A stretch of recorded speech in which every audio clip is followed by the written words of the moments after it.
It is an honor to present its observatory in this beautiful and historic building.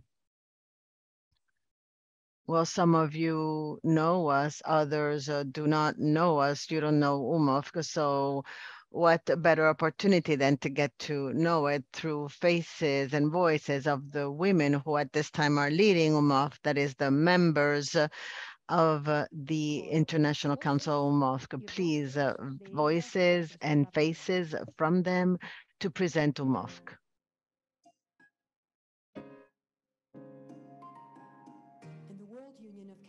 Women's organizations. We unite almost 10 million women from all continents and 100 organizations. We promote the participation and co-responsibility of Catholic women in the church and in society. Evangelizamos y trabajamos por el desarrollo humano integral. We are an international public association of the faithful. Nous avons des représentantes à ECOSOC in New York, Conseil des droits de l'homme à Genève, UNESCO à Paris, la FAO à Rome et le Conseil de l'Europe à Strasbourg. Juntas podemos promover la dignidad y el desarrollo de las mujeres, las niñas y la familia. Surtout les plus vulnérables. Trouver de meilleures solutions aux problèmes des femmes. Llevar su voz a donde no se pueden expresar. Compartir buenas prácticas. Llevar nuestro país al mundo. Traer el mundo a nuestro país. Network with other organizations. Be open to young people. Servir l'Église et les femmes du monde. Deepen our faith formation and spirituality.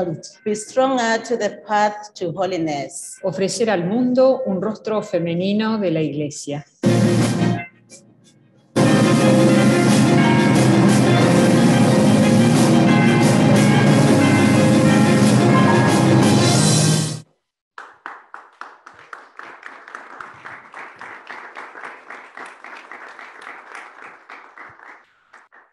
Gracias a estas 28. Thank you to these 28 women from different countries elected democratically and the other 8 or 10 million. We are here. It is thanks to them that we are here. UMA founded in June 2021 after several years of preparation and conversations with the dicasteries. The World's Women's Observatory is something that the Church did not have yet.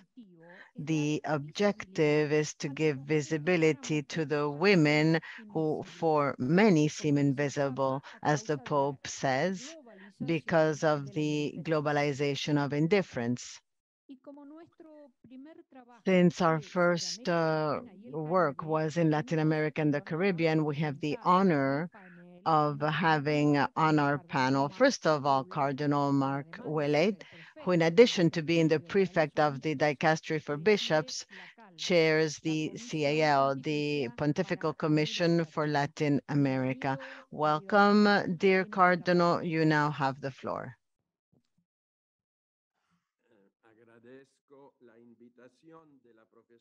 Thank you for the invitation of Professor Lia Maria Selvino, President of the World Union of Catholic Women Organization, to take part in this presentation of the World Observatories of women's organizations. The observatories of the most diverse topics usually study reality and offer tools to better interpret the complex phenomena of our time.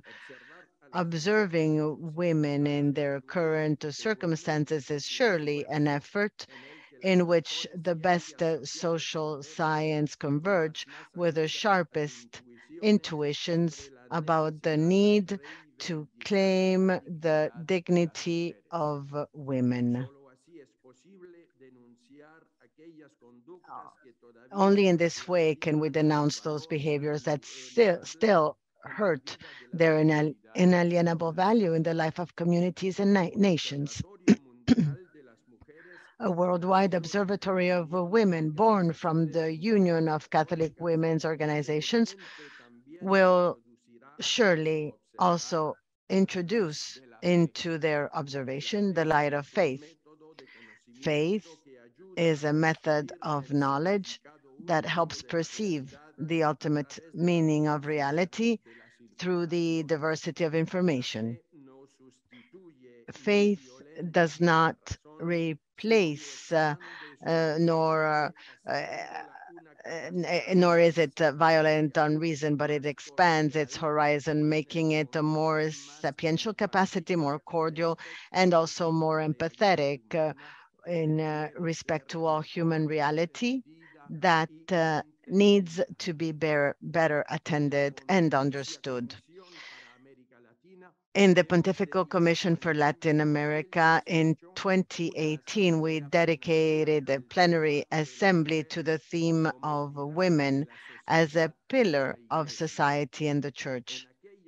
On that occasion, thanks to the plurality of voices we heard, myself, I experienced a personal moment of shudder, and I dare to say of conversion.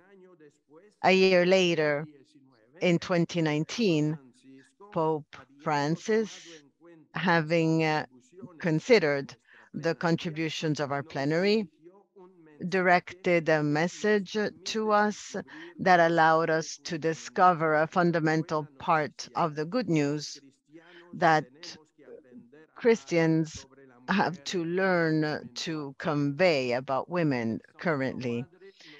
The Holy Father told us women are one of the places of privileged encounter with the new emergent cultural sensibility and with Jesus Christ.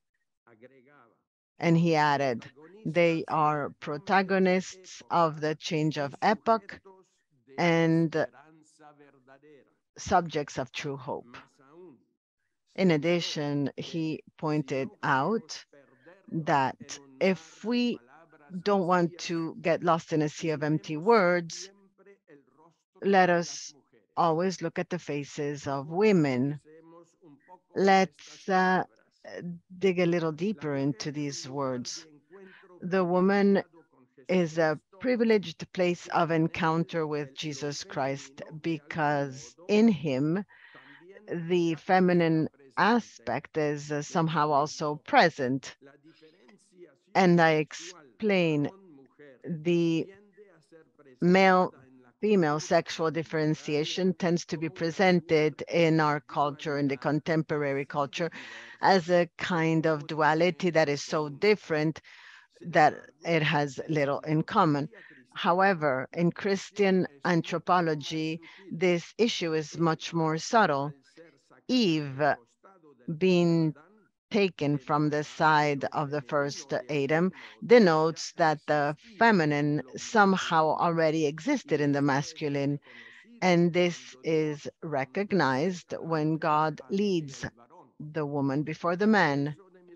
It is the bone of my bones, flesh of my flesh. She is true, proper help, Genesis says. In Jesus Christ, the new Adam, this takes on a much deeper dimension. The church, born from the side of Christ, so that she, as a woman, also proceeds from the substance of himself, and it is always in him as a feminine element. It is not possible here to expand this consideration, which would deserve a much broader reflection. I simply emphasize that the feminine aspect is taken in and embraced in Christ. And Christ mysteriously is as submerged within the feminine condition.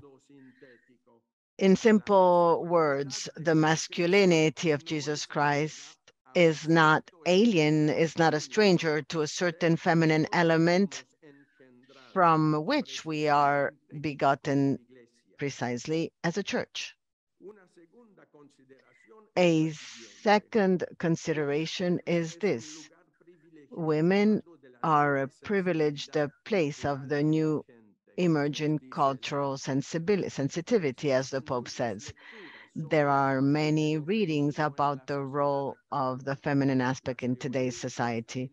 The feminist theories drawn from a wide variety of philosophical sources discuss with great strength the meaning of women for people and communities.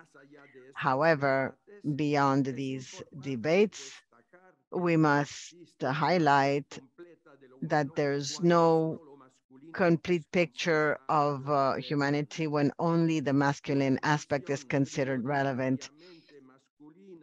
A primarily masculine and masculinizing vision has stifled the female peculiarity for centuries. Thank God, for the first time in human history, there's a new emerging sensitivity about what is feminine.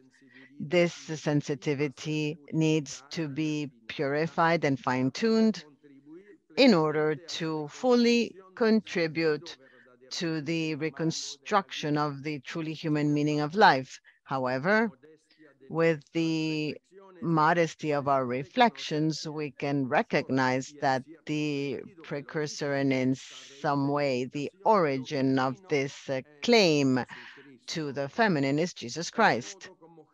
The way Jesus looks at women, the way he treats women, how he defends women, even when there are some falls and wounds, as in the case of Jesus's encounter with the adulterous woman, indicates that the Christian newness about women begins today to hatch in a providential way. May God wish that as we overcome exaggeration and outbursts of a new beginning, we may all contribute to recognize that the feminine aspect is called to be a key to reading the present and the future of our societies. The new Advent culture is a culture where the feminine and masculine aspects complement each other and correct each other with gratitude. Thirdly, and in close relation to what I've said so far, women today are protagonists in this change of epoch. Pope Francis tells us the word protagonist couldn't be better chosen. Women have always been the protagonists of history. However, this has been made invisible on more than one occasion. The mentality and the world view that many of us have in our consciousness does not help us recognize the high dignity of every woman by reason of being a person. The ease with which women are objectified, humiliated, exploited is huge. However, the epochal change that we are experiencing opens a new opportunity for women to help us all correct our sick way of living and living together and coexisting.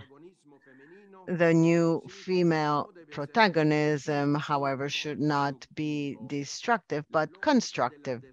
The logic of destruction, of domination, of power is proper to this unilaterally uh, masculine domination rationality. Not that I say unilaterally, because I firmly believe that men are not called to be enemies of women, rather adequate help for their realization, their fulfillment. However, I don't stop thinking about how much damage we men have done when we've tried to place ourselves in a statute of superiority that ends up drowning the feminine genius, as St. John Paul II used to say. True masculinity is built in a relationship of service with women. Being adequate help means that both male and female are a relational uniduality that is a mutual educational and existential reference for the sake of the other. The subordination of the woman to the man is a fruit of sin. Christians are called to live according to the redemption effected by Jesus Christ, in which men and women endowed with equal dignity and a nuptial structure that allows us to live in complementarity and reciprocity, transcend the logic of a pure instrumental dominance. And finally, Pope Francis reminds us that if we do not want to sink into pure words, pure concepts, mere discourse, we must look at the faces of women. To look at the woman's face means to recognize the supra-useful character of the female condition. The throwaway culture is, to a large extent, a culture of exclusion, use, and death. Looking at the face, facing the gaze, allows us to live the fundamental moral experience. Every person deserves to be recognized as a being who deserves to be loved by himself. I remember Pope Francis during his trip to Mexico, both in his homily in the Basilica of Guadalupe, as in the moment of prayer he had in front of the image of the Virgin. He focused his meditation precisely on the gaze.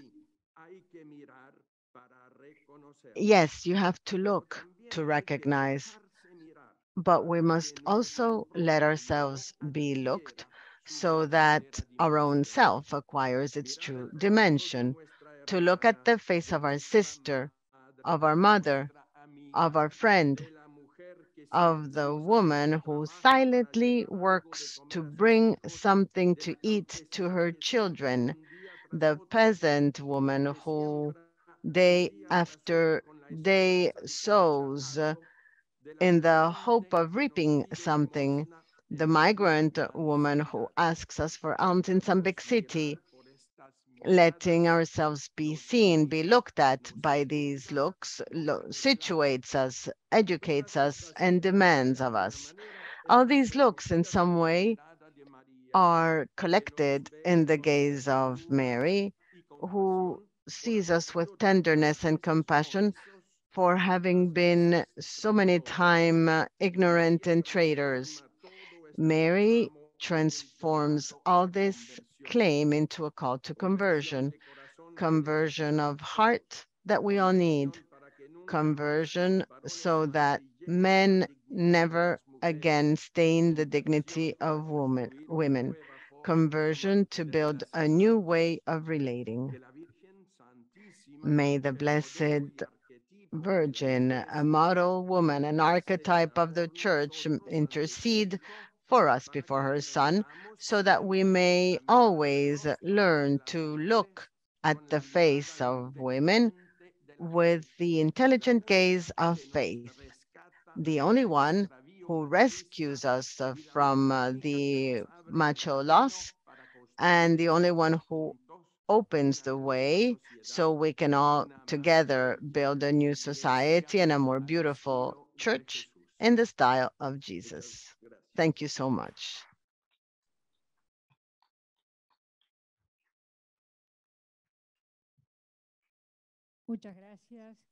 Thank you so much, dear Cardinal. Once again, you enlighten us and you excite us about the value of women and the value of the church that is a woman.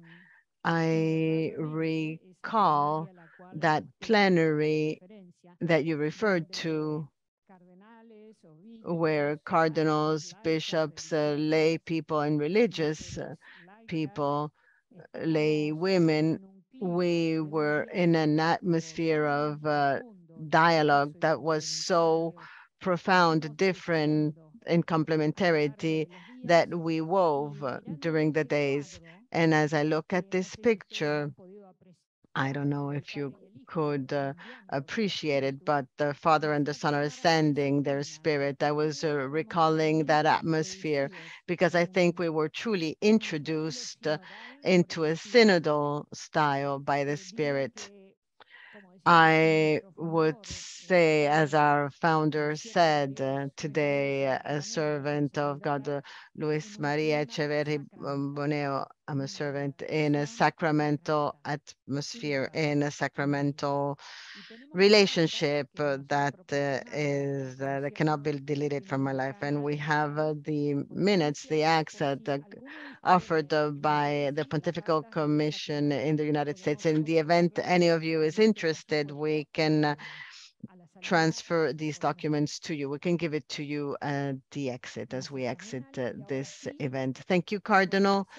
And now I have the pleasure, the honor to give the floor to Monsignor Miguel Cabrejo, the president of the Latin American Episcopal Council, CELAM, without whom this observatory would have never managed to achieve its project. You have the floor, Don Miguel.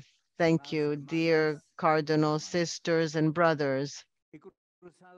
I've crossed the Atlantic to meet with you and to present the report Impact of COVID-19 on the Women of Latin America and the Caribbean, a study that was achieved by the Observatory of the Management Center of Knowledge of Salem, together with the World Observatory of Women of the World Union of Women's Feminine Organizations. The results obtained represent an important contribution for the making of pastoral decisions. However, I must express that I have mixed feelings.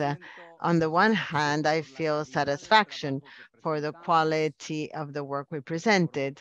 On the other, I feel pain and shame because of the situation that attacked the dignity of the woman, as the report relates. But I also feel hope because I am convinced that that we are going forward in recognizing the important role of the woman in the church and in the Latin American and Caribbean society.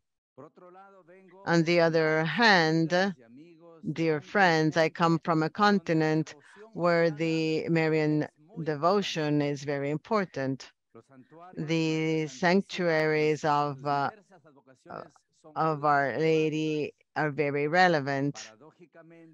Paradoxically, in that same continent, many Marys are victims of atrocious attacks on their dignity, a situation that deepened during the pandemic. They're made invisible. They are victims of gender violence. Their financial independence is destroyed. Their reality is impoverished. Their physical and mental health is affected, and their access to education is deteriorated, and there's increasing xenophobia and racism against them, and the organized crime in women trafficking increases, as well as the financial inequality. There are very many ways, manners of violence against so many Marys that are in our cities and fields. Marys who, as the mother of Jesus, give their lives not only for their families, but their communities as well. This report that we presented puts the finger on the wound. It is a first necessary step because it means recognizing that the deeply unfair and inhuman realities listed in this report exist in our societies, and that it is urgent to change them. We cannot remain indifferent or passive in the face of these realities. The report summarizes three works of a high academic quality that express a reality that is painful and shameful. The first one shows what we call the state of the art, organizing the information of the data contributed by international organizations and many study centers.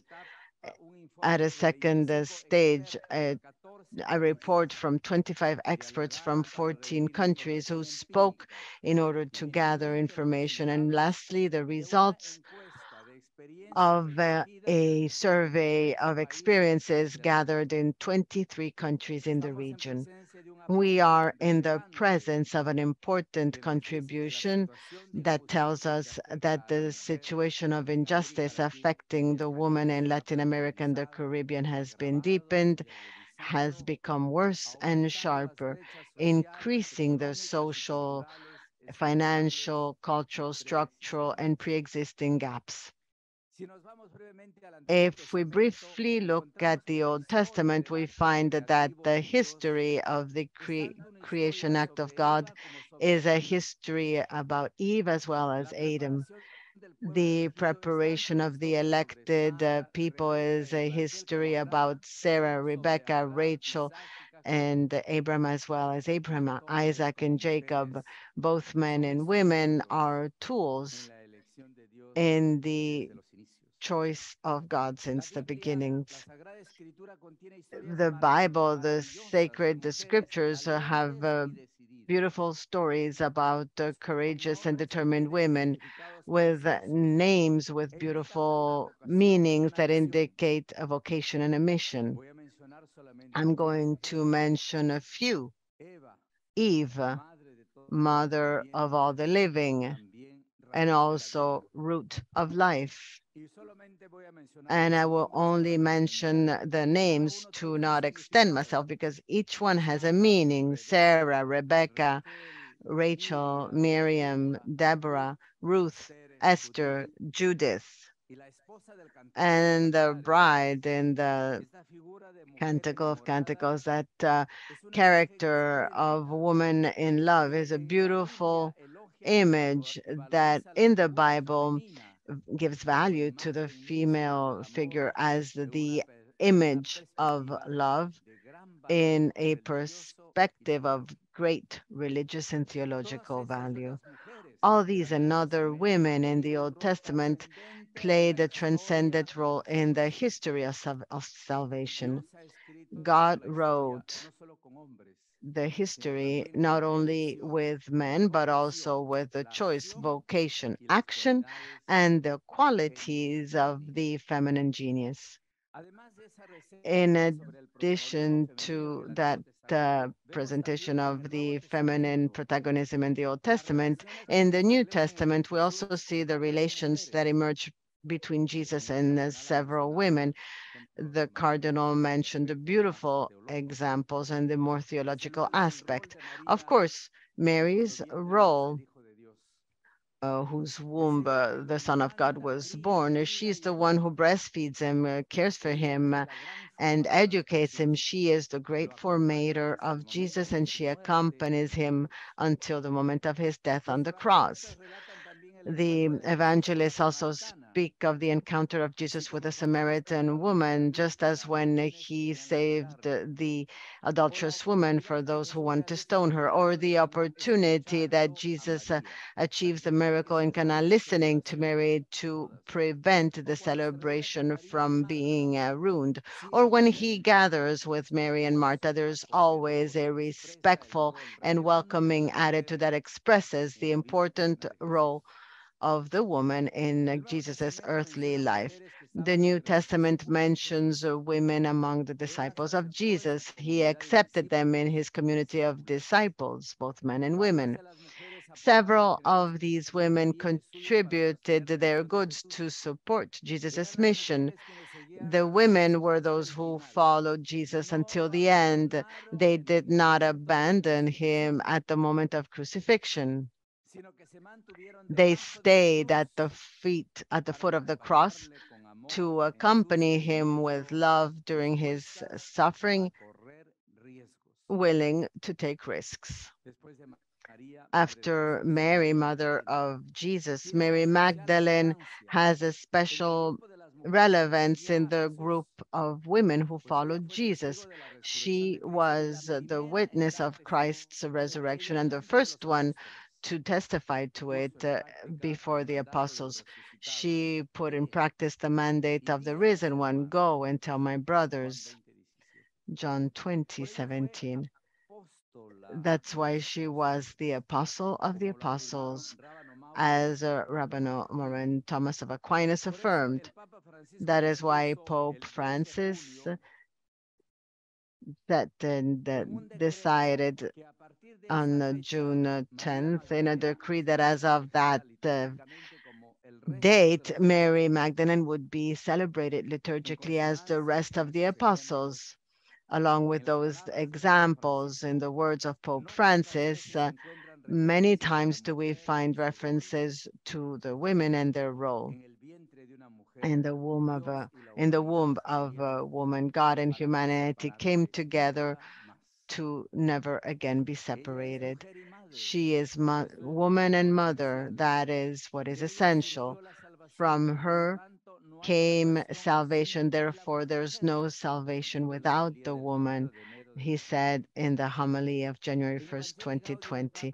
In Evangelii Gaudium, the Pope says that the claims of the legitimate rights of the women based on the firm conviction that men and women have the same dignity present some very deep questions to the church that challenge it, that cannot be superficially resolved.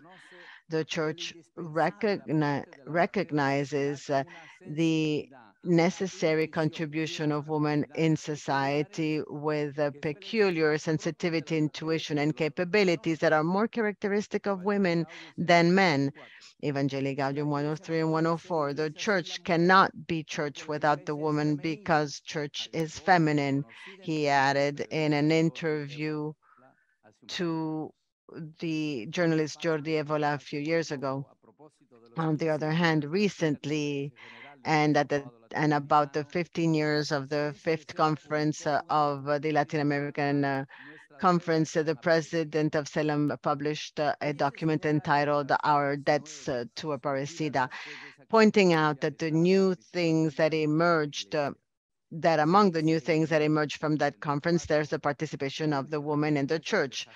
It says it is urgent to respond to the challenge of respect of the dignity of women. It's a cry that goes to the heavens for women to participate as protagonists and in spaces of decision. It is a right that comes from the baptism. It is therefore necessary to open up new spaces. In Latin America, there are women who are charged with the pastoral management of the parish or as episcopal delegates. There are women in positions of high responsibility at CELAM, and it is important to continue progressing in this direction. Now, as far as the results of the study that we present, we point out that women themselves show some paths in order to eradicate all forms of violence and discrimination, such as cultivating community links, highlighting the role of women, where we can generate a culture of care as a new way to exercise citizenship. All of this while strengthening feminine resilience and organizing networks of solidarity destined to unite in order to help others. The report is concluded, contributing tasks to be achieved from very concrete investigations to pastoral actions such as accompaniment, listening, formation of leadership, humanizing relations, and preventing violence at work and in interpersonal relations. Dear sisters and brothers, my presence amongst you today wants to be a testimony of the commitment of CELAM with the battles and tasks where you are involved to give visibility to the presence, participation, and co-responsibility of women in society and in the church. This is an evangelizing mission, and at the same time, an effort to contribute to the integral human development of women and men. We're called to grow together in humanity, in the following of Jesus, and in relations where we mutually recognize our same dignity and vocation of being and living as an image of God in the world. We are aware of the important contributions that this organization, the World Union of Women's Organization, has developed throughout its history in the League of Nations, United Nations, and Vatican II. These are beautiful pages of a history that enriches the Universal Church. And in Latin America and in the Caribbean, we've appreciated this level. These are pages that will still be written with the support in alliance with CELAM to promote the formation of women to face the challenges of today's world and to raise the awareness about the respect of cultural diversity, to encourage an ecumenical and interreligious dialogue, and to prevent and denounce all types of abuse among the many tasks that you are committed to carry out. Before I conclude, I'd like to honor so many women in the world that dedicate themselves to contemplative life, mentioning one of them, Saint Clare from Assisi. Why? Because in the ball of her canonization, Pope Alexander IV affirmed Clare was quiet, but her fame was screaming. She was silent because of her cloistered life, but her fame screamed because of its evangelical exemplarity, capable of taking to Christ all those who were in the world, screaming through her heart, capable of embracing all. We pray God, we pray our Lord Jesus Christ, and especially Mary, Mother of the Church and our Mother, so they may continue blessing the fruitful action that they have achieved and that will continue achieving. Thank you so much.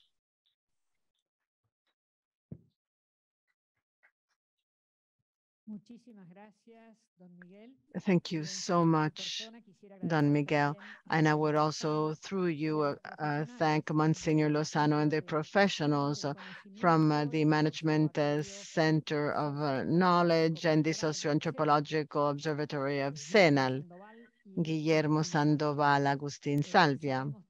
We also know, Monsignor, you've made great efforts because you have a foot on an airplane, you have to rush out.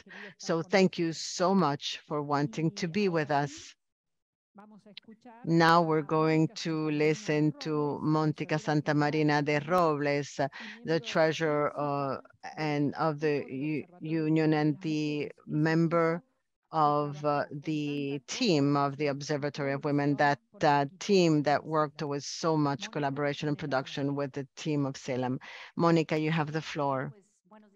Good morning, everybody. As I already mentioned, as Monsignor Cabrera said, in 2021, we began a first project of this global observatory, a work on the impact of COVID-19 on women in Latin America and the Caribbean, with a value that is mainly but not exclusively qualitative.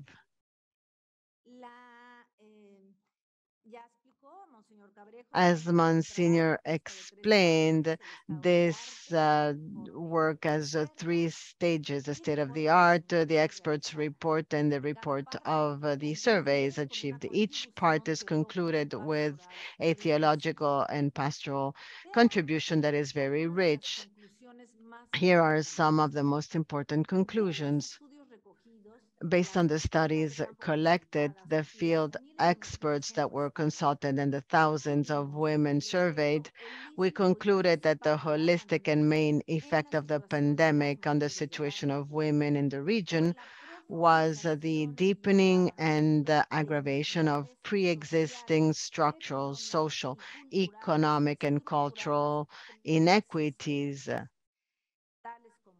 such as gender violence, feminization of poverty, the digital divide to access education and telework, and other inequalities pointed out in the triptych that we've given to all of you. Let us now see some of the voices and experiences shared by the experts and corroborated in the surveys. Violence, the other pandemic.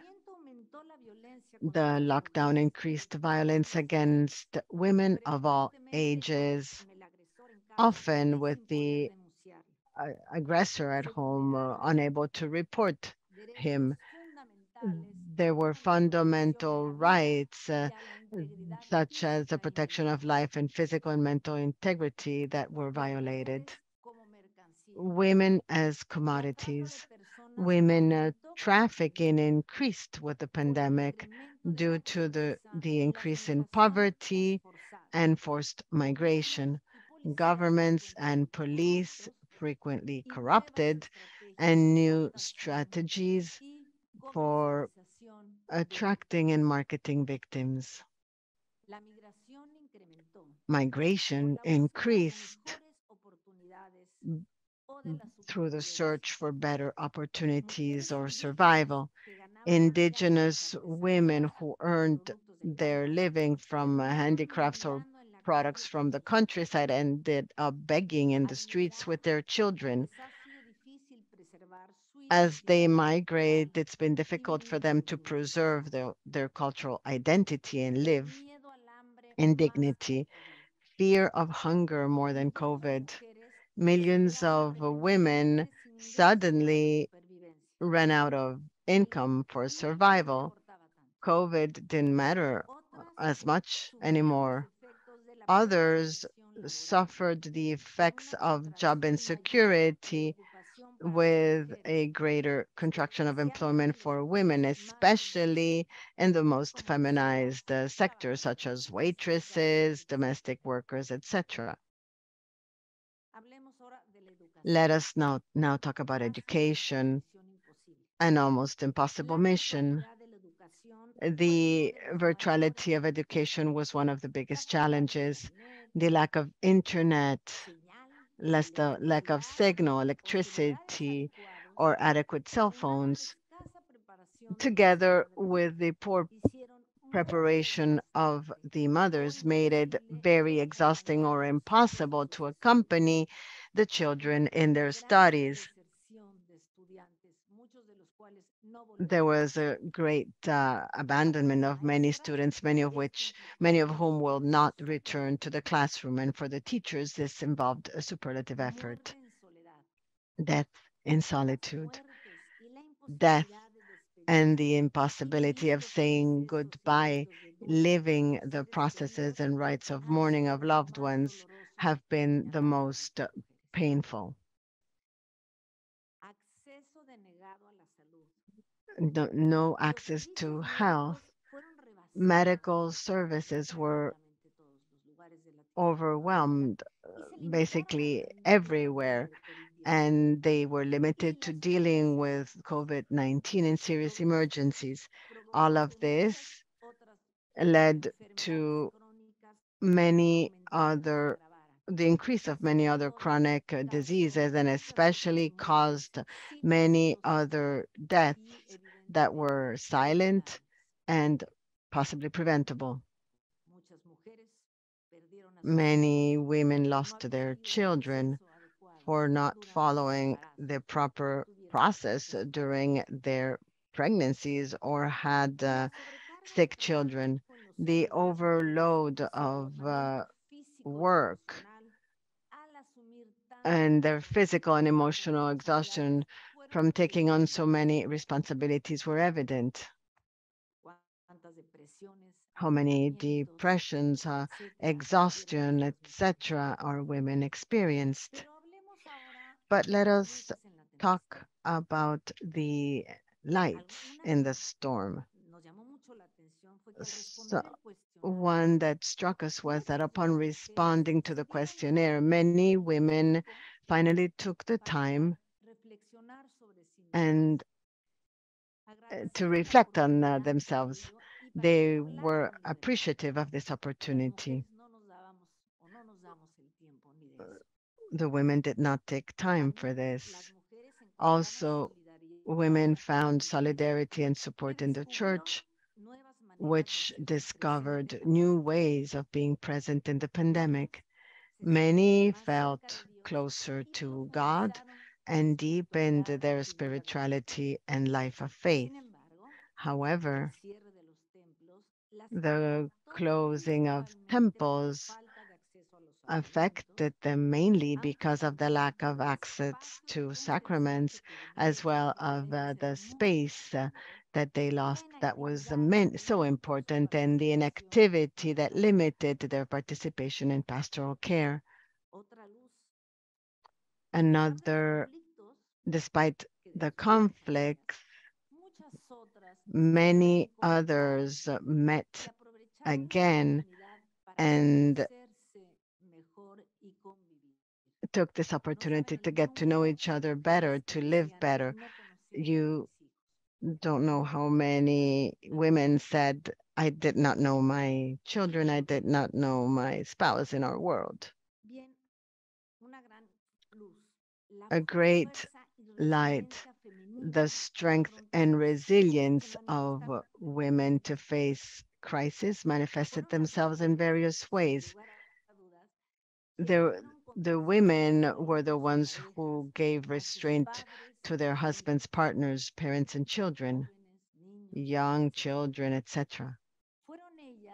They were the ones who often became the sole suppliers in the household, leaving at dawn and secretly, because of the curfew, to sell their goods and get food for their children.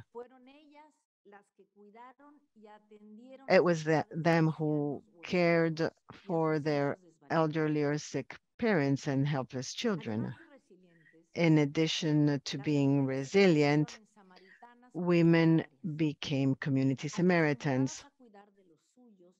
Accustomed to taking care of their own and others, they quickly reacted and they were supportive. It is very encouraging to see how they reinvented themselves to get ahead and create support networks. And finally, in this first phase of the observatory in Latin America and the Caribbean, there were proposals such as the creation of spaces for accompaniment, listening, and containment, where women feel safe to seek help. Spaces in the church and civil society, wherever. Secondly, training for women's leadership in all areas, including pastoral and theological education and training as pastoral agents to occupy new ministries. The representation of women in public spaces, betting on collaborative and not competitive. This is very important. In our observatory, there are men working together with women in our fundamental teams. Reflection on gender theories that is indispensable, and research and dissemination on gender-based violence and its prevention, since men and women are little, we have to work with both. And another point is the reform of justice delivery systems to provide a complete and effective response to the serious problem of violence against women.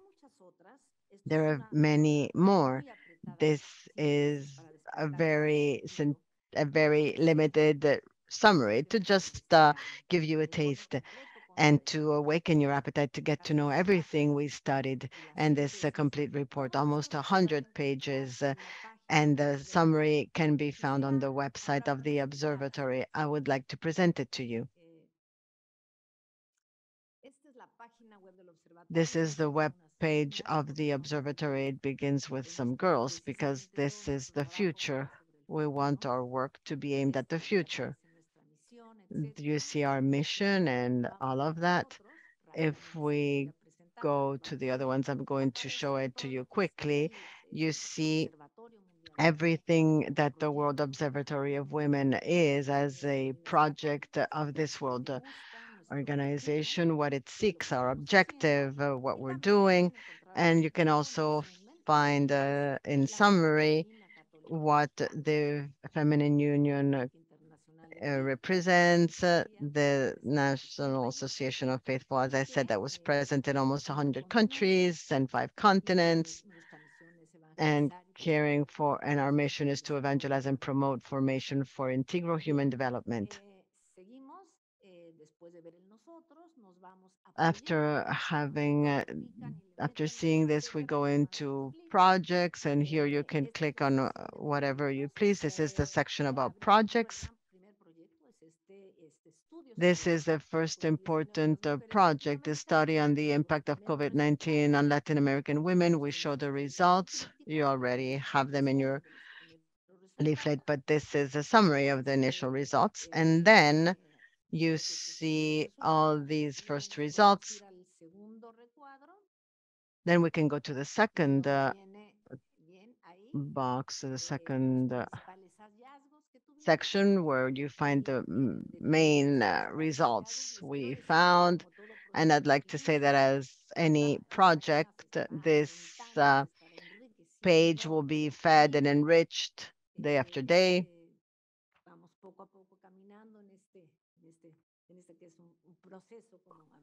We are proceeding in this process that is just beginning, and that we hope will continue for long. And then the second section is precisely the summary of the report. It is a shorter report, a summary where you can find the main results of this whole study that was done. And if you go to the last section, you will find the full report, and you can extract from there the parts you need or whatever you require. And then, like in all the pages, we have a section about news, and the first news piece is this press conference, and we'll have many other news briefs about this presentation. We presented it firstly to the Holy Father on Saturday during a private audience, and he was the first one to whom we gave the results. Then we have the contacts section, so you can communicate with us. And then one last link that takes us to the web page of WCWO. This is the page of our organization, so you can get to know it. We invite you to get to know it, to promote it, etc. So I just now have to conclude. We've gone through the first phase of this first project, and that is the study. Now we all have to work at the second stage that is so important. The necessary process for the full development of women, lay women or consecrated women. We have to go everywhere, to the church, to civil society, to the international organizations, and all goodwill people. It is the moment to also to be amazed, but also to be to experience a conversion. Thank you in advance for your collaboration. Thank you so much, Monica, for this very descriptive summary where Catholic and non-Catholic women, believers or non-believers, have given their contribution. Now we go on to our dear sister Alessandra Smirilli, the Secretary of the Dicastery for Integral Human Development. And in addition, Among many things, she presides over the Vatican Commission for COVID-19, with which we are working. Thank you so much. You have the floor. Thank you. I'm going to speak in English. And so, dear friend, it's an honor for me to be here among such distinguished guests and speakers for this presentation. And I remember when the first ideas were shared with Leah and the others, and it was like a dream. And I'm seeing that the dream is coming true, and seeing the results is very good, I think, for giving us hope that something can change. So thank you for producing and sharing the document, but also for the idea of the World Women's Observatory. And it is my hope that our discussion today can further illuminate the situation of women in Latin America and beyond, and help us ideate new ways of collaborating and living together as a single, caring human family on our common home, as Laudato Si and Fratelli Tutti encyclicals are asking. And why is important? This observatory is important because as I was saying before, at the coffee break, if we can't observe, if we can't measure, we can't improve. If we don't measure, it's impossible to have some objective data or in order to see what and how we have to improve. And the term magnifying glass effect that is used to frame the research perfectly describes the impact of COVID-19 pandemic on the entire region and on the women who live there. With unusual cruelty, the virus has reminded us that the promise of achieving genuine and universal access to conditions for a dignified life remains unfulfilled, and that many continue to live in situations of helplessness and neglect across the region and across the world. While a variety of factors explain these inequalities, being born female is among the most prevalent. And when the pandemic was starting in March 2020, Pope Francis established the Vatican COVID Commission. And he asked us, please prepare the future. Please help the world in not going back to the normal. And for this reason, because he was worried about the emergency, but also about the economic and social consequences of the pandemic. And he realized that that was a unique opportunity to change something, because the entire world was affected by the virus and the pandemic. And last year, in this journey with the Vatican COVID Commission, Pope Francis asked us to look at COVID-19 through the lens of health, food, and work. And we have to recognize that women play a vital role in all these spheres, which in turn are fundamental to promoting the integral human development of and the well-being of our communities. Our research at the Vatican COVID Commission shows many of the trends that we are here to talk about today, including the impact that COVID has had on women's economic autonomy. We see how the pandemic has amplified an already unbearable struggle for women's access to safe and dignified work. Other impacts on women we also identified were the increase in care work, the health consequences, and of course, the glaring research gaps. It's not surprising that this report has found that the most vulnerable have been left behind. Studies on migrant women, indigenous women, poor women, and many others who are forced to live in the shadows are once again noticeably absent. So not only the reality, but also what we do for studying the reality sometimes, or most of the times, don't take care of what women are experiencing. So what are our alternatives? These are merely some of the ways in which women's conditions were worsened by COVID-19. We could dig deeper into this analysis, mentioning issues like, and we were hearing, the increase in violence against women, mental health issues, the feminization of poverty, the exclusion of women from decision-making processes. But the report does this perfectly.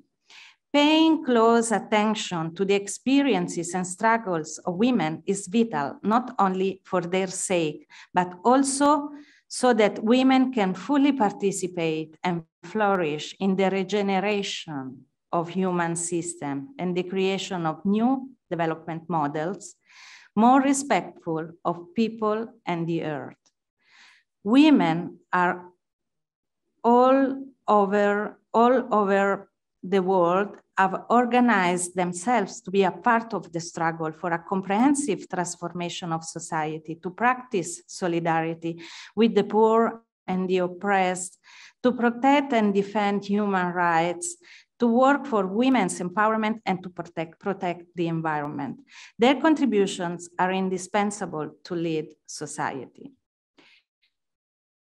As trained economist, I can't help but ask myself, what would the economy and the economic theories be like if it were women who taught it? If the economy were a woman, it would start seriously to worry about the common goods, and we would discover with Elinor Ostrom, the first Nobel Prize winner for economics, that the ability to cooperate and manage common goods among human beings is much higher than that which the economic theory would have us to believe. If the economy were a woman, it would speak of care, for example. The ability to take care as an essential dimension of the human being, not of woman, alongside work. And we know that in most of societies, care is relegated to private sphere and to women.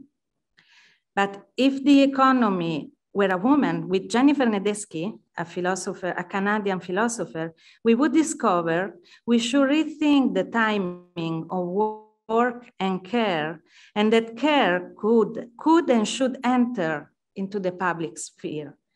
With her, we dream of a world in which, when we meet a person for the first time, we ask her not just, what do you do? Usually when we meet a person, we share our names, and then the second question is, what do you do for a living? We hope that, and we dream of a world in which the second question is, who do you care for? And we know women are experts of giving care or offering care, but this expertise is not only for women. Women can teach something to everyone. And I'm convinced that a man is less man or less human being if he doesn't know how to take care. And when we speak about designing new law, if I don't have experience of having care, taking care, what I can do, what I can design. So I think the importance of taking care and taking the topic, bringing the topic of care in the social dimension, social sphere, and in public sphere is very important. And if the economy were a woman, we would rediscover a new way of giving values to things.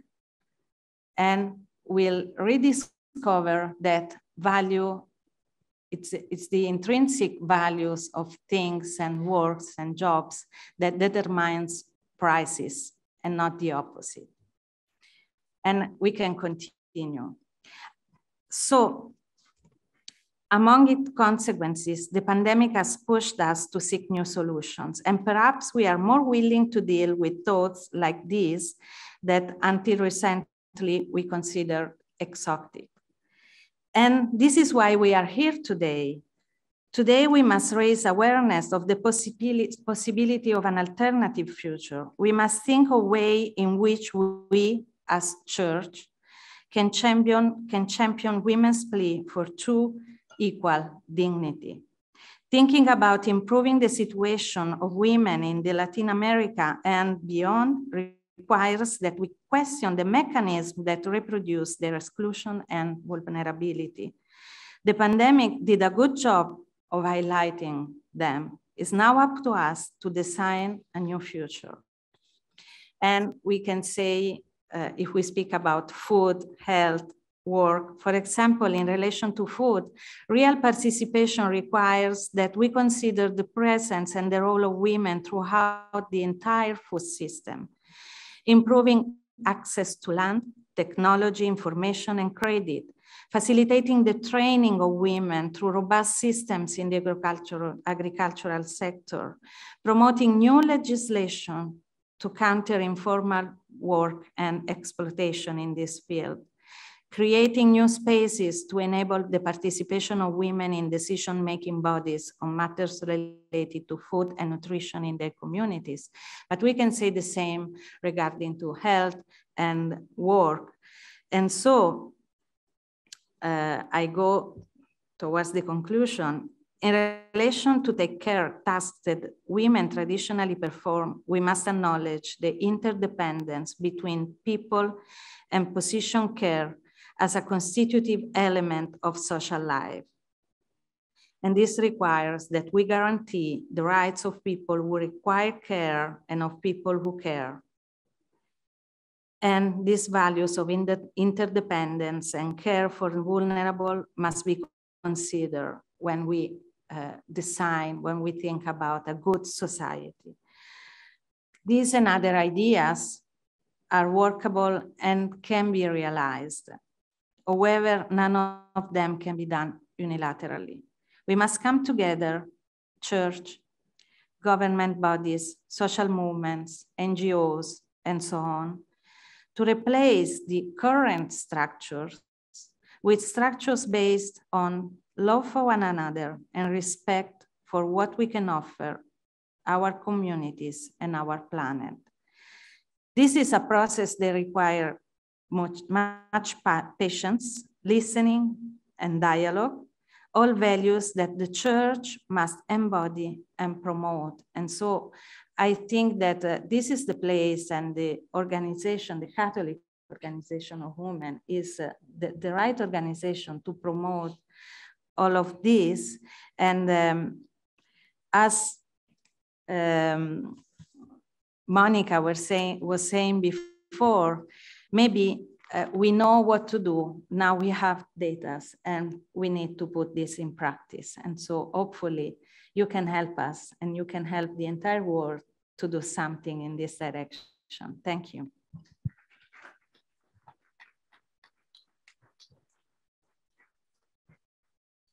Muchas gracias, querida Sor Alessandra, por esta esperanza. Thank you so much, dear Sister Alessandra, for this hope that you give to us and these women that you indicate who are capable of thinking about a new social and economic system, more human, more fraternal, in line with what Pope Francis inspires, where we want to be as Observatory, to reach the governments and to, of course, reach the bishops and the strategies in the civil society, so that together with the women, we can create a synergy that can transform lives. We are now going to give the floor and listen to those who want to give visibility to invisible women in Africa. We have with us Monique Fay, Vice President of the World Union of Catholic Female Organizations for the Africa region. She's going to speak French.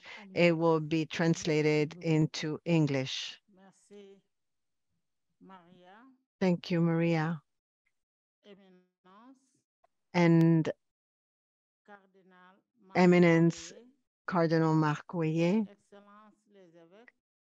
Your Excellencies, the bishops, and ladies and gentlemen, I'm going to share with you a few points on the observatory, the Women's Observatory in the African region.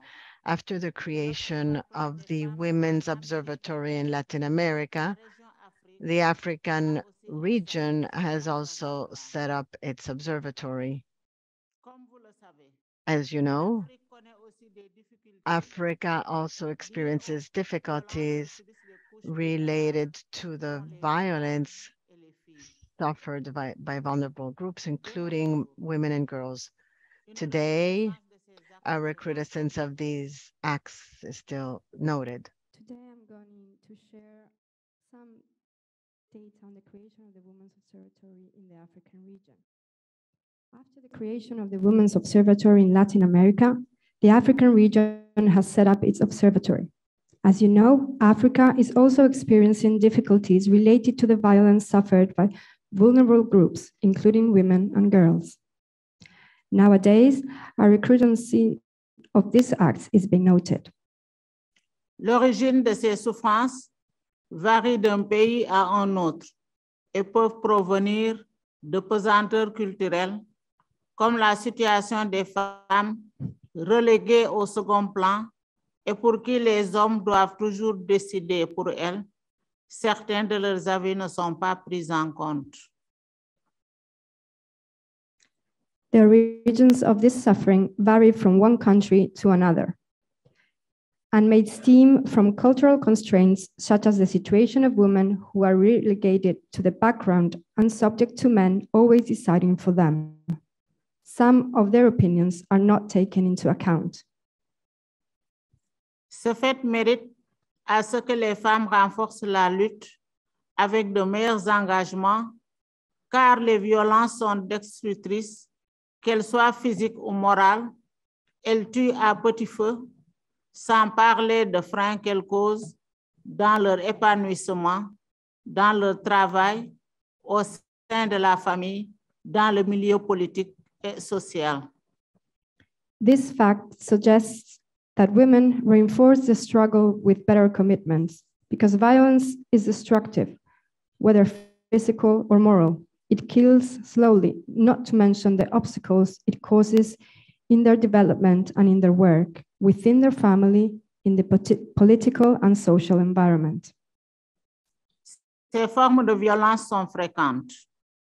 Les viols, les mutilations génitales, le travail des enfants, les coups et blessures, les migrations irrégulières, la non-scolarisation des filles, des enfants et surtout des filles. These forms of violence are frequent: rape, genital mutilation, child labor, assault and injuries, irregular migration, non-enrollment in school of children, especially girls. L'impact de l'Observatoire des femmes en Afrique. L'Observatoire des femmes sera un outil qui aidera à capitaliser des voies et moyens pour un accompagnement des femmes victimes et aussi pour une sensibilisation sur le sujet à l'endroit des membres de l'UMOFC et de mettre en exergue leur travail. Impact of the Women's Observatory in Africa. The Women's Observatory will be a tool that will help to capitalize on ways and means to support women, victims, and also to raise awareness on the subject among WUCWO members and to highlight their work. L'Observatoire libérera beaucoup de petites filles dont certaines sont marquées de ces souffrances qui influent sur leur vie. Excision, abandon de l'école, mariage forcé, grossesse précoce, entre autres. Ainsi, des méthodes de travail seront élaborées pour que des dispositions de prévention contribuent à la lutte, mais aussi à l'accompagnement des victimes.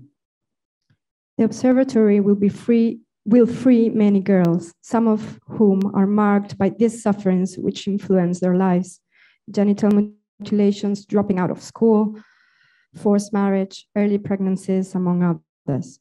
For this reason, working methods will be developed so that preventive measures can contribute to the fight, but also to the accompaniment of the victims. Le travail devra se faire à tous les niveaux: famille, organisation, communauté ecclésiale de base, paroisse, diocèse et pays.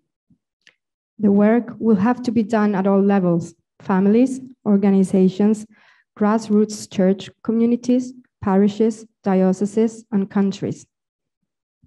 Les relais déjà formés lors d'un atelier tenu à Nairobi, au Kenya, du 10 au 14 mai 2022, sont responsabilisés et envoyés en mission par la présidente de l'UMOFC.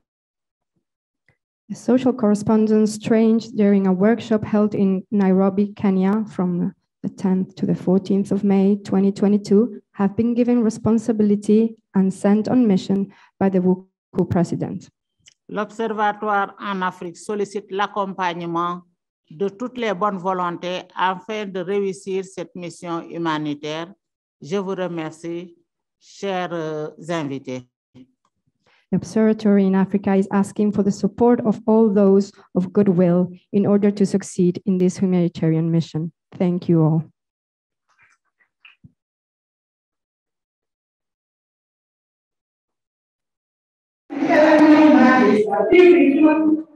The beautiful woman is an African woman.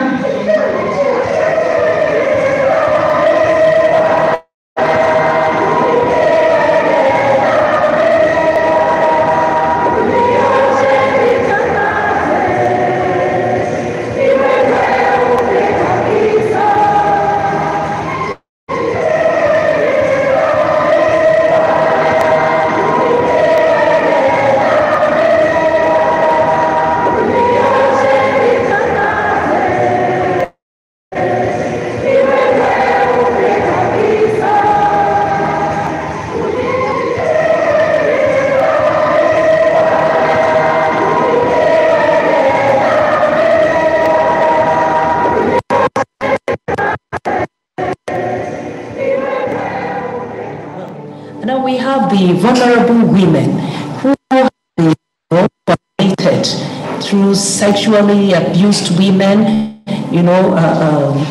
violence by husbands and other relations. We pick that case up.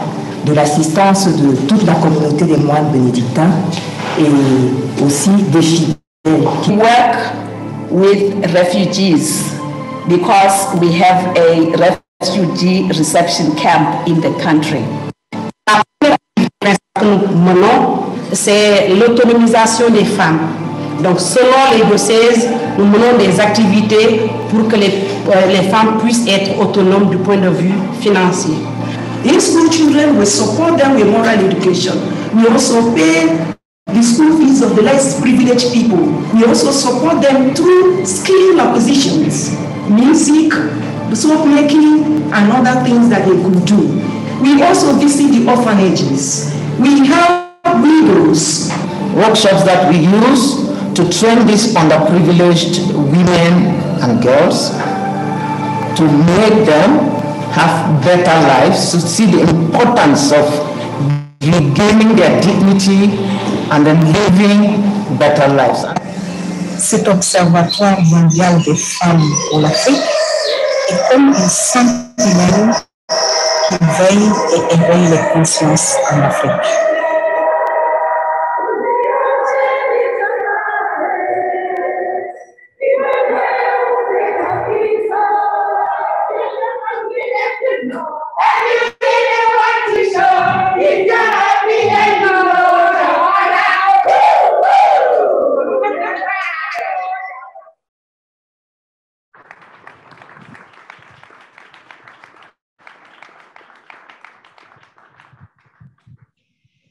Tenemos una gran esperanza We también have great hope also in the Observatory for the Women in Africa. And then we'll continue through other continents with your help. I would now like to give the floor to Emile Sekude. Listen to her. Good morning, all of you. Thank you so much for this invitation. I want to clarify that I am a doctor in theology and philosophy and political theory. What I'm going to present is my result of my scientific work to give visibility to the women who had successful practices in Latin America. The South American financial and economic crisis of the 2000s produced the political vacuum where the public work of women finally appeared legally and legitimately. 3 women were recognized in presidential positions in South America. Within the framework of these electoral processes, different people have placed their vote of confidence in women. These women were Bachelet, Christina Kirchner, and Dilma Rousseff. The female theological voice also finds sufficient legitimacy to announce that no social or political model will be ethical unless it incorporates all the voices into the global debate. A theological ethic is not effective if it is constructed from a reflective judgment, which, considering a revealed truth, does not at the same time start from the experience of the social aspect for its interpretation. A theological ethic, to not be postponed as abstract, should account for a concrete particularity, in this case, that of the South American woman of the 21st century, represented as the other in a society that, even with democratic and egalitarian pretension, does not recognize her voice as a word, but only as noise and complaint. The category of a woman as a recipient and mediator is not foreign to a South American Marian Catholicism, nor to an indigenous identity built around the figure of Pachamama, the Mother Earth.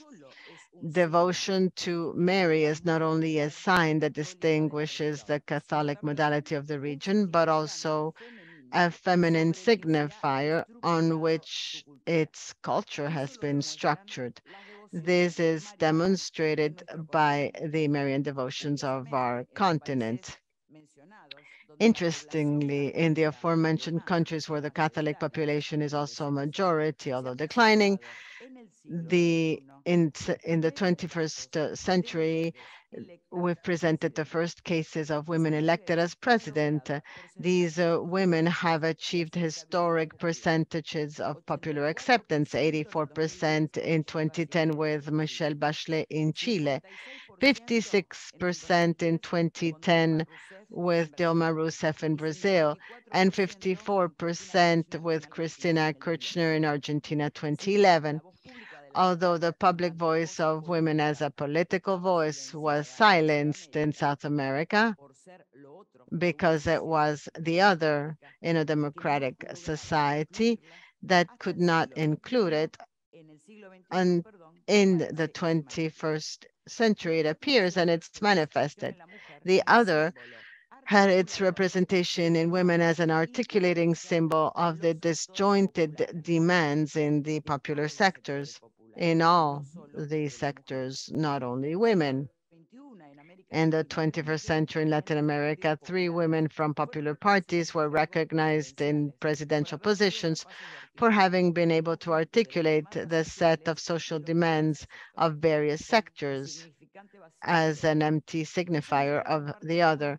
These women share some features, having fought for the public word of the discarded, having promoted public policies favorable to marginalized sectors, and having successfully faced the global economic crisis without transferring the cost to less favored social sectors, and having allocated legal, institutional, economic resources to solve the social and women's problems.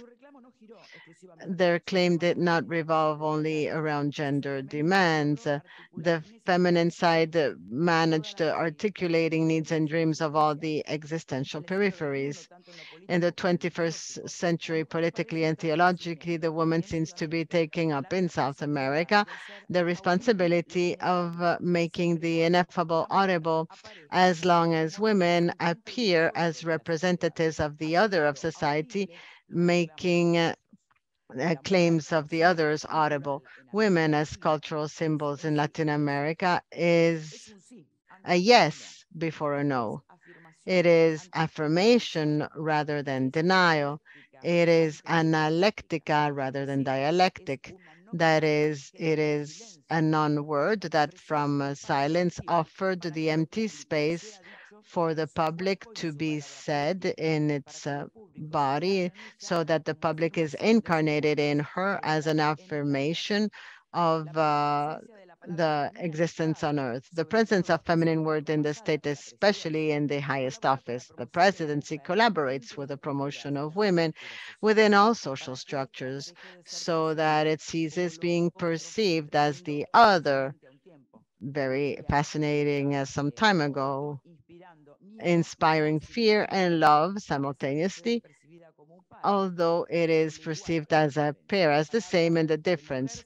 The word woman becomes flesh by proclaiming itself in terms of action passion, a category or pair that makes evident Master Eckhart. The public word of women is not different from that of men, but it is articulated differently.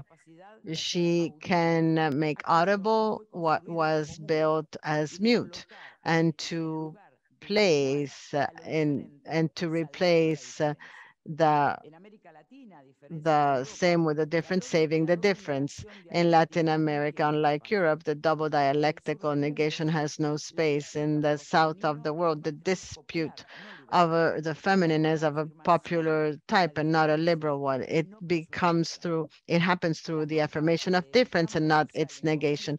The two sides of a social field in conflict do not deny the woman, rather dispute their identity. Her identity. Those who take up the empty signifier of the feminine can take up the representation of all the uh, demands and unfulfilled social dreams. The symbolic struggle in Latin America of the 21st century is not just for discursive unity around the concept of people, rather around a concept of woman. Women as an empty signifier seem to be today in South America the common denominator between mysticism as a theological practice and politics as a populist practice. Both practices attempt to represent the other and the absolutely other, respectively, in women. Mysticism and populism dispute the ineffable, the woman. The structure of destruction of the significant meaning relationship of mysticism has a parallel in the current populist discourse. Its rhetorical shifts produce the action of politics today in Latin America. In mystical discourse and populist discourse, the word of the other appears when its difference can be articulated in an empty signifier. The political method in populism is rhetorical. It frames the void to make the ineffable appear, the other, listing differences and thus giving meaning to what is undifferentiated.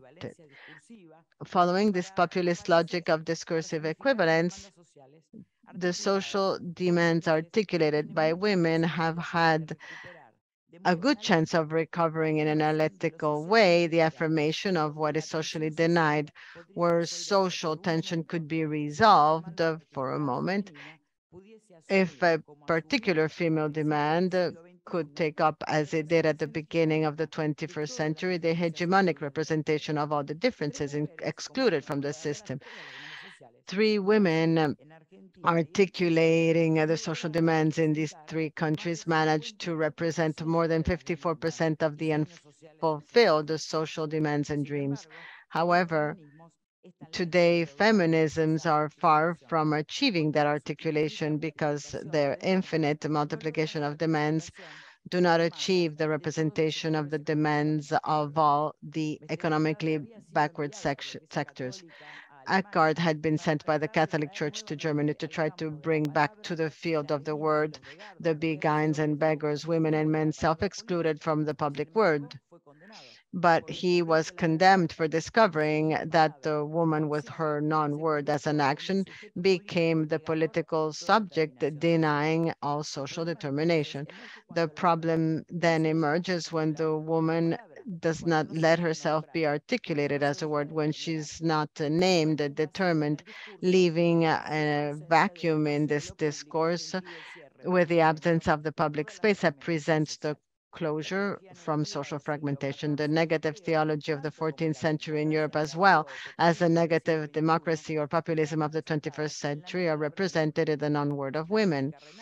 The Rhenish mysticism of Eckhart symbolizes in the man the law, thought, word, desire. In the woman, it symbolizes overflow, affection, the non-word, and the passion as action. Something that Simone Weil highlighted. The 14th century women do not want to be determined. They say no with no words. They talk with their body. The body appears and speaks. The body is the word, but the body of the intentionalist and subject is the void when the word of the other appears. The body is a signifier where all the other appears and says no with its misery to determination. Therefore, the only thing we had in the current female political discourse was the succession of negative terms, the possibility of representing the other by enunciating the ineffable would be impossible. Therefore, we do not want to say that the other is not. We want to say that the other, it is that other. In other words, the political sense will appear when the woman, as a public word with participation, can take up the capability to articulate the denials as could be done at the beginning of the 21st century. Michel de Certeau in The Mystical Fable says regarding mystical literature that it is a subtraction to make the words confess what they cannot say, a technical freedom capable of manipulating words that are no longer anchored to the being. For this author, the discursive field of what is social is divided into two poles. On the one hand, an upper inhabited by a father who is named as the one. On the other hand, below inhabited by a woman without a name, the other. And the multitude is between these two poles. By the mystical method, the woman can occupy that place of the father. The lowest can take place of the highest if she manages not to be determined by a word that does not name her. It is the word of the woman who can cross that border, can authorize action to occur, as in diplomacy or war. Her word can join the opposite, saying what will happen, says de Certeau. The role of women as political and theological subject is to reveal the difference so that it can say whatever cannot be said because there are no words to be expressed, that is, laughters and complaints of all our women. Michel de Certeau, referring to Teresa of Avila, mentions that she introduces the right to name by changing the name by which things were named. In this way, mysticism is the anti-Babel. It is the search for a common speech After all fractures, it is the invention of a language of God or angels that alleviates the dissemination of human languages. Unity is woven in the manifold of discourse. However, mysticism is not all that it is politics. It is a serious thing, and we know about it through some people, mostly women or people capable, like St. John of the Cross. While the politicians fear and is a public word to express disagreement about the just, and the mystical is the non-word, where just what is needed is manifested, as Lacan would say. The woman appears in the crowd. The essential testimony of the mystics is precisely to say what they feel. Like the women, the word appears in politics. What is beyond has no words.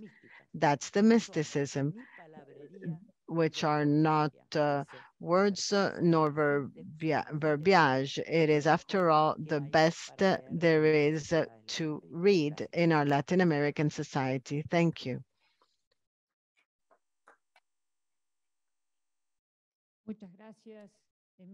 Thank you, Emilce, for articulating your science and for giving us a discourse for reflection and for bringing new light to what we're doing. Truly a great contribution. And now I come to our excellencies that are accompanying us, the Ambassador Maria Fernanda Seva, Ambassador of Argentina to the Holy See. She's one of our habitual co-sponsors. Please, you have the floor, Ambassador.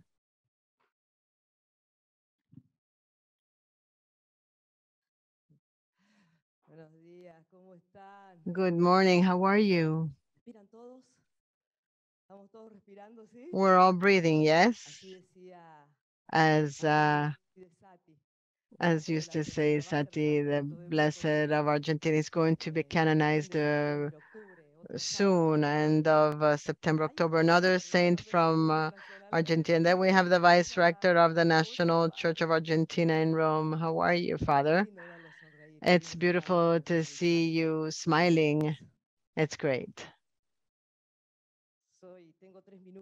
I have 3 minutes and no one came to listen to me, but it doesn't matter, because if you read that report, you're reading me, because they went to ask people from the ground like myself. They asked the racialized women, because poverty is racialized in the entire Latin America and the Caribbean. There's a great elephant in this room we're not naming. It's called racism. It's called racism. Poverty is racialized by racism. And as the Holy Father says in Fratelli Tutti, in his less quoted paragraph of Fratelli, racism is a virus that mutates very easily, and when it appears, when it seems to disappear, it is dissimulated, it is hiding, but it's always ready to attack. That is why you see the pictures you saw. Those are pictures of women who look like me. That is why. That is why the most affected ones from the pandemic are Aboriginal women, peasants. They are women who descend from Africa.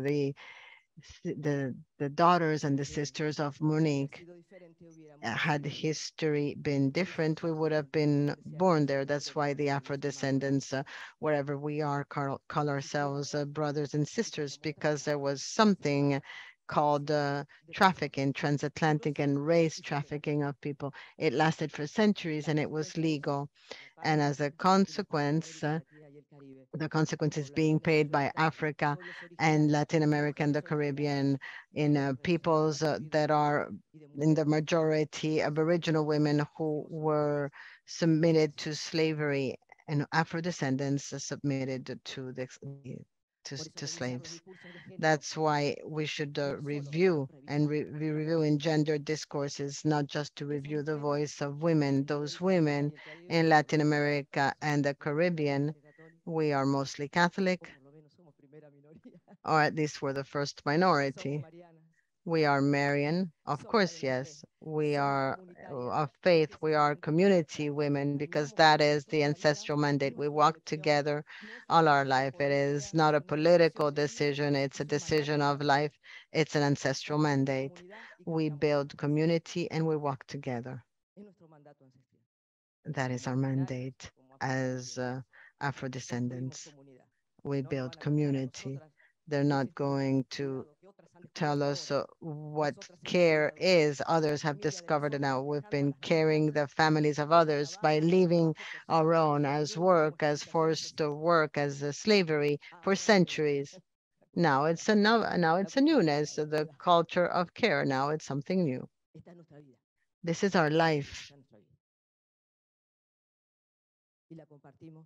And we share it with our brothers and with our male companions.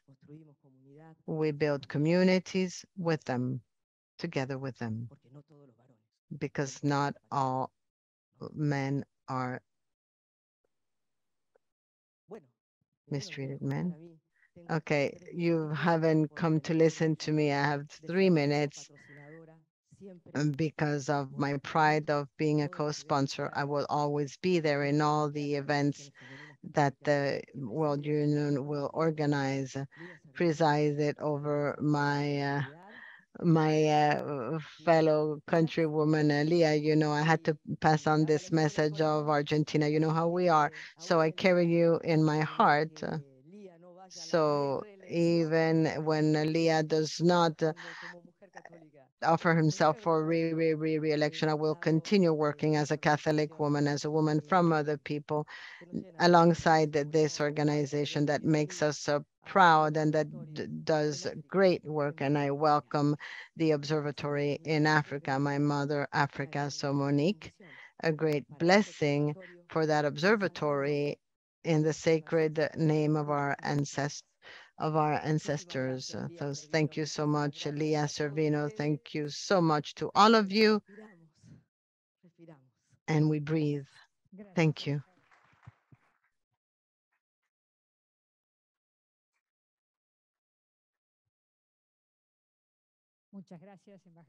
Thank you so much, Madam Ambassador. And now I'll give the floor to Her Excellency Chiara Porro, the Ambassador of Australia and at the Holy See. Thank you very much for your help, and the floor is yours. Thank you so much, Leah, for the opportunity to be here today. And it's been really a remarkable event. And I want to thank all the panelists, and in particular, obviously, WUCWO, the World Union of Catholic Women's Organizations for this event and all the work that you've done with this World Women's Observatory. It's quite exciting to see that it's being expanded now to Africa, and I really sincerely hope that in the future we will be able to reach out even into our own region, into the Asia Pacific. I just wanted to reflect very quickly and take 3 points, 3 threads from the conversations that we've heard today. And the first is very much reflecting on why it is important that women's voices are heard. I mean, there is obviously the fundamental principle of justice behind the genuine inclusion of half of the world's population. But it's also important to unveil the blind spots that characterize well-meant but often ineffective action. And I think what's important here and what we heard is the fact that women also, we can't overgeneralize women's voices. We need to listen to all the different groups and communities, whether they're Indigenous, whether they're disadvantaged, whether they're from Africa or from Latin America or from the Pacific or Asia. So it's very, very important that all women's voices are heard.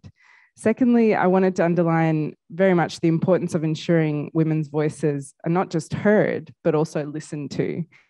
And that these voices are really able to contribute, to shape, to lead responses to the current challenges we are facing. And again, you know, it's very important when we ask these women to provide their views that they are very much taken into account. We can't raise expectations and then not use these voices, not use these perspectives.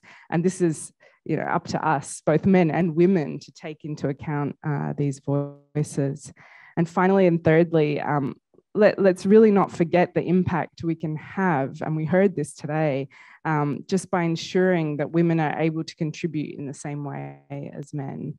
We know, for example, that simple measures like ensuring equal access to resources for women farmers can reduce undernutrition for an estimated 100 to 150 million people. So these simple measures, and so straightforward, you know, why is it so difficult to achieve these things? We need to be asking ourselves these questions. So this ultimately is why initiatives such as the World Women's Observatory are so important. And so I want to thank Leah again for this opportunity, and let's ensure that women's voices are heard, that they're recognized and that they're listened to, because we know that true inclusion empowers everyone, not just women. Thank you.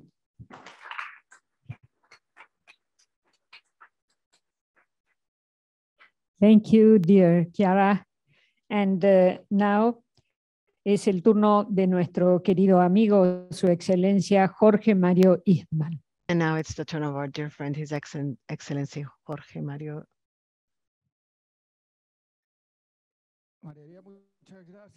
Thank you so much, especially for the extraordinary panel of the speakers for today. I'd like to congratulate you, and I feel very proud and honored that Colombia could participate today with the support and accompaniment for the launching of the World Women's Observatory. And I'm saying in particularly for us, it is a privilege, since this report and these results come at a very particular time for Colombia. We have elections on Sunday and the beginning of a new government, and part of our task in our embassy will be to carry to this new government this access to conclusions and tasks, and also the privilege that Colombia is the headquarters of CELAM. So we have this dual condition. We are the headquarters of one of the organizations that co-created this report, but additionally, the particular fact that this is coming at a very appropriate time for us. Two comments also in relation to my country and Latin America concerns. Every 4 employments that are going to be lost over the next few years because of automation will be particularly connected to women, and there's a huge task forward precisely because of automation.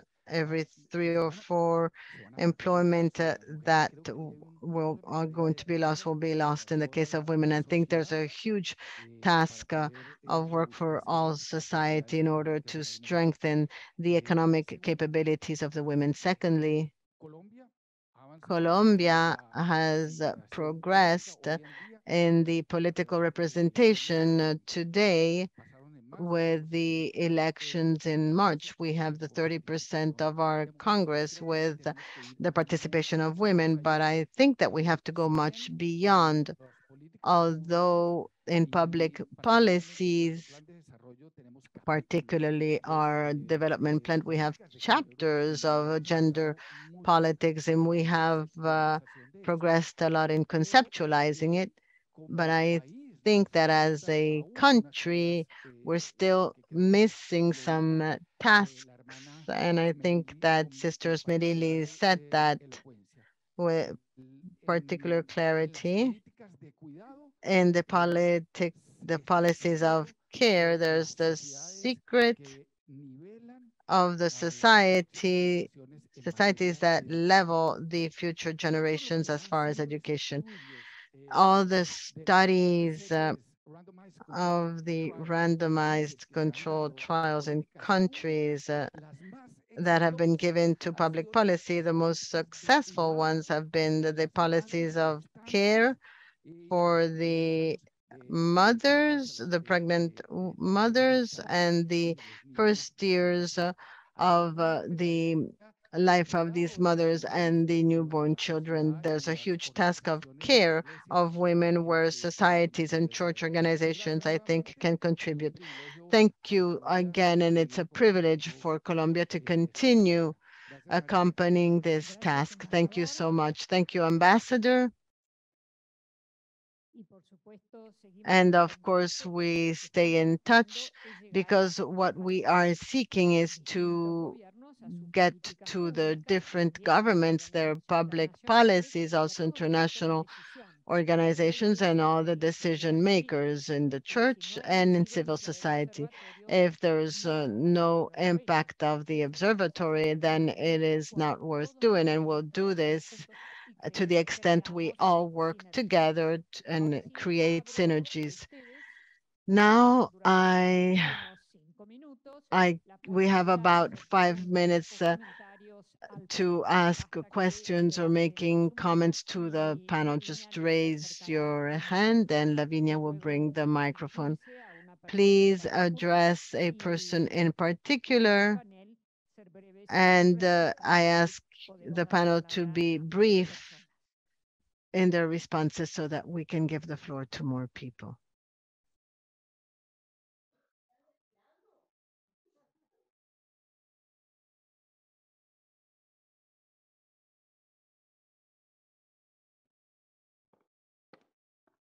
Sí, por favor, se pueden presentar, así sabemos quién está. Please introduce yourself so we know who's asking. Good morning.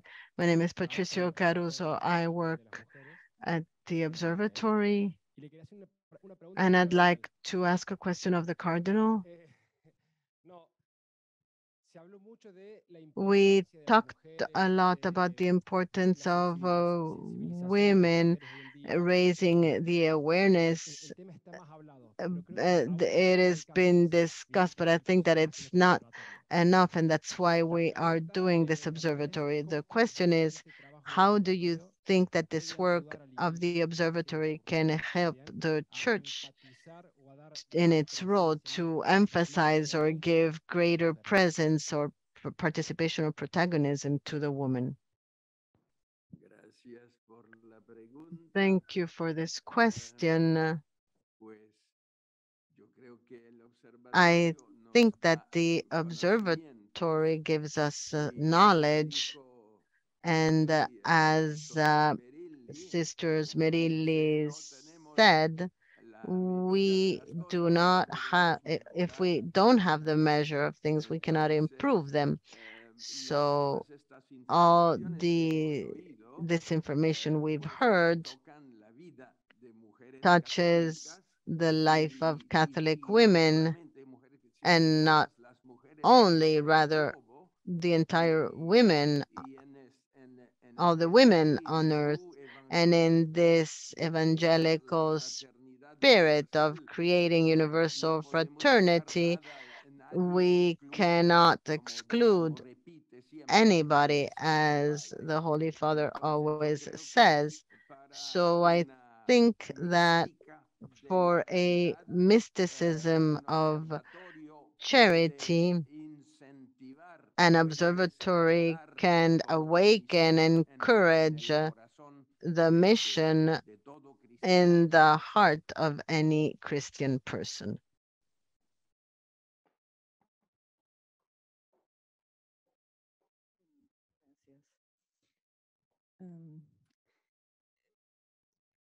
I guess I will do this in English. Muchas gracias a todos los presentadores. Thank you to all the presenters. I'm the co-founder and the director of an organization working in West Africa, Grandmother Project Change Through Culture. I just have a question regarding the studies. whether there was an attempt to look at the impact of COVID, not only on girls and women more broadly, but also on las abuelas.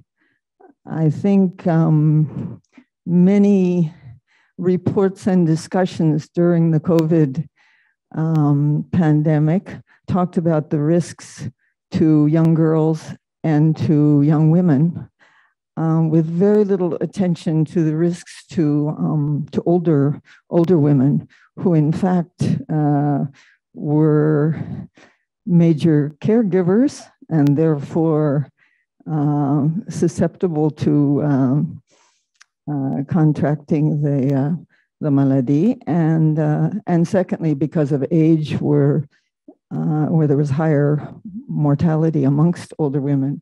So I'm interested to know whether the study broke down, disaggregated by age, and specifically looked at the risks and the impact on older women. Thank you.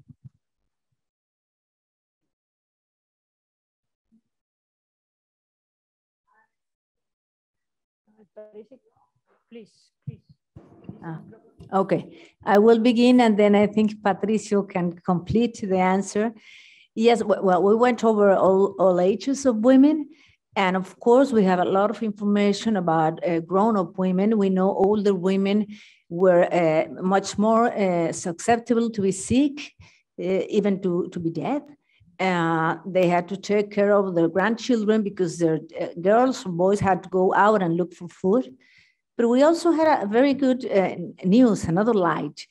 Families in Latin America are strong families, still strong families. And we saw how a lot of young, the husbands or the partners and the sons and daughters went out to look for food and everything in order to take care of the older ones. They took care of the older ones, but the older ones were exhausted. Of course, they were exhausted. And we have some disaggregated data, and I don't know if Pato can comment on that. Pato en español.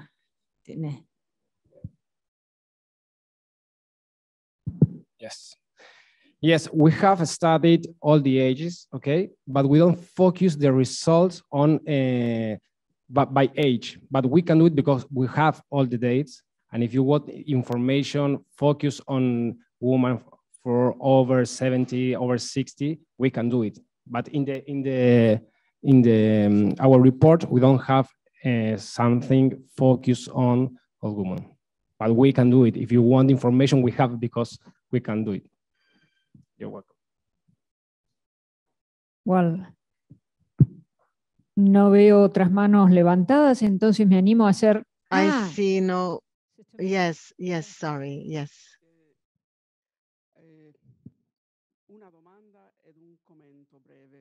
A question, a brief comment, and an introduction, please.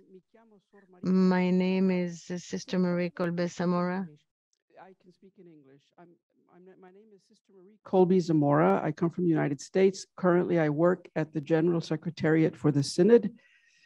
And I just came to know about this organization yesterday because you all were at our office visiting the Cardinal, and he sent me essentially to represent him here. So I'm thrilled to be here for our office, but also just for myself personally.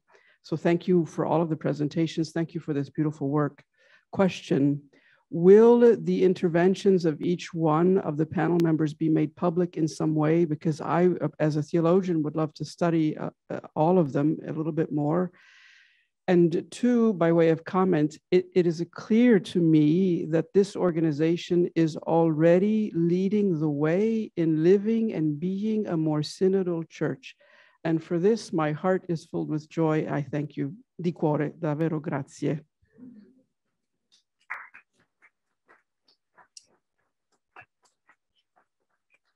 Thank you so much. And well, if there is no more questions or comments, voy a agradecerles a cada uno de ustedes. I'm going to thank each and oh yes, I haven't answered. You're right. We're going to try if the speakers leave us their presentations and if they authorize us to publish them on our website. So thank you so much in advance for what you could contribute. You've wanted to do it and we will continue doing it if we can publish your presentations. I'd like to thank each and every one of the members of this panel. I also want to thank the entire audience, the BPM Bank, who welcomed us in in their home, the members of the executive that have come from different continents to take part to this event, our co-sponsors, all the ambassadors that honor us with their presence, the people from the Holy See as a Secretariat of State that always accompany us, Fermina Alvarez, our dear Flaminia Giovanelli, who was one of the supporters, the first supporters of this idea, all our friends who are present here, and those whom we don't know. I welcome the ambassador of Haiti, who is arriving at this time, and I tell everyone, especially our staff, thank you so much for all the work, for everything they did, for all the work, the technicians, the personnel from the bank, especially Marina Principe, and also our interpreter. Thank you so much, and see you next time. Oh, sorry. We're going to suggest that unless you're not rushing out to go have lunch, to leave us some written comment or some wish, you have the possibility to write a line. And all those who are interested in receiving some information, that is to stay in touch with us, can do so. And those who want to contribute, the same. Outside, you'll find the people who will take the information of those who want to stay in touch with us and who also wish to contribute so that we can continue moving forward with this observatory. In addition, we have the publishing of the minutes, as I mentioned before. So now, yes, goodbye.